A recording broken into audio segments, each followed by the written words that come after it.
मुख्यमंत्री विष्णुदेव साय के नेतृत्व में सरकार की नीतियों से बस्तर में भारी परिवर्तन आया और इस दिशा में नियत नीलानार और पुनर्वास नीति का सकारात्मक असर देखा गया। लंबे समय से आपको याद होगा कि विकास की मुख्य धारा से अलग थलग पड़े क्षेत्रों को और यहां के निवासियों में आगे बढ़ने की इच्छा मजबूत हुई। प्रदेश में आदिवासी मुख्यमंत्री के तौर पर सीएम विष्णुदेव साय की सरकार पर बस्तर के आदिवासी समाज का विश्वास बढ़ रहा है। बस्तर अब राज्य के अन्य हिस्सों की तरह विकास की कदमताल के लिए तैयार है। देखिए खास रिपोर्ट।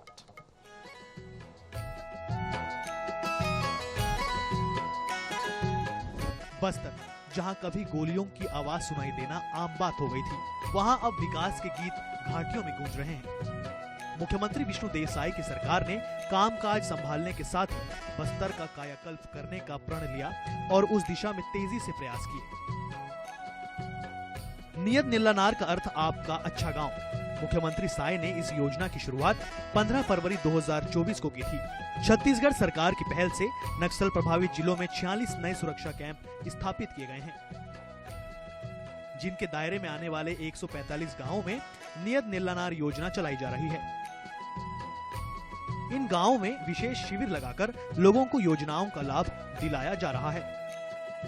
आपका अच्छा गांव गोड़ी भाषा में है नियत नीलानार और 96 गांव इसमें शामिल है। 5 जिला का 96 गांव शामिल है और इसके लिए अलग से बजट का प्रावधान हम लोग किए हैं और वहां भी सड़क, बिजली, पानी, वहां मोबाइल का टावर, वहां अस्पताल, जो स्कूल बंद थे वो सबको चालू करवा रहे हैं।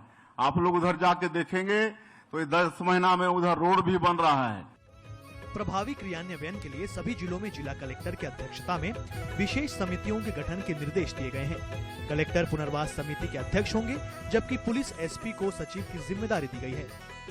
नक्सलियों को आत्मसमर्पण करने के लिए प्रेरित करने पर उनके स्वजन को भी 50,000 रुपए की राशि दी जाएगी।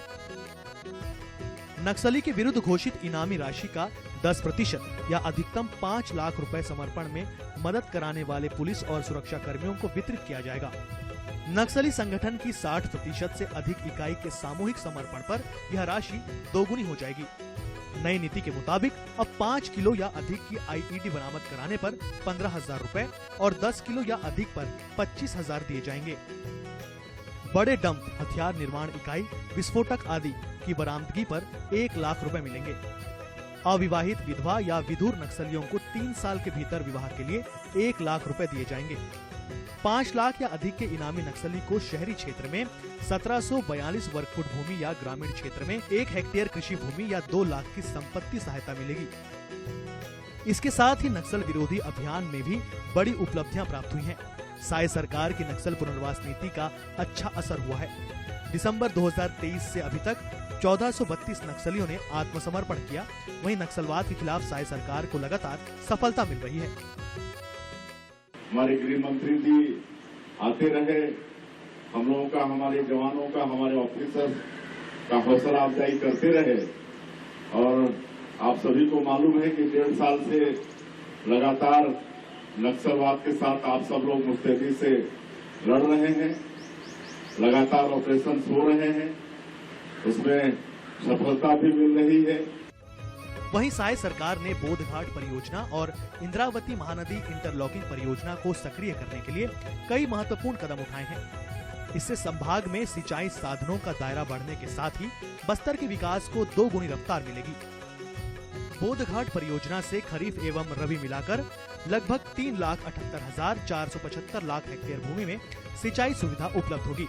दंतेवाड़ा, बीजापुर, सुकमा जिले के 269 गांवों को बड़ा लाभ होगा, जबकि इंद्रावती महानदी इंटरलॉकिंग परियोजना से कांकेर जिले के 50,000 हेक्टेयर भूमि में सिंचाई सहित कुल 3 लाख हेक्टेयर से अधिक भूमि में सिंचाई सुविधा उपलब्ध हो सकेगी। भरपूर सिंचाई से क्षेत्र के कृषि जगत में आमूलचूल परिवर्तन आने से सुदूर बस्तर ऊर्जावान होगा।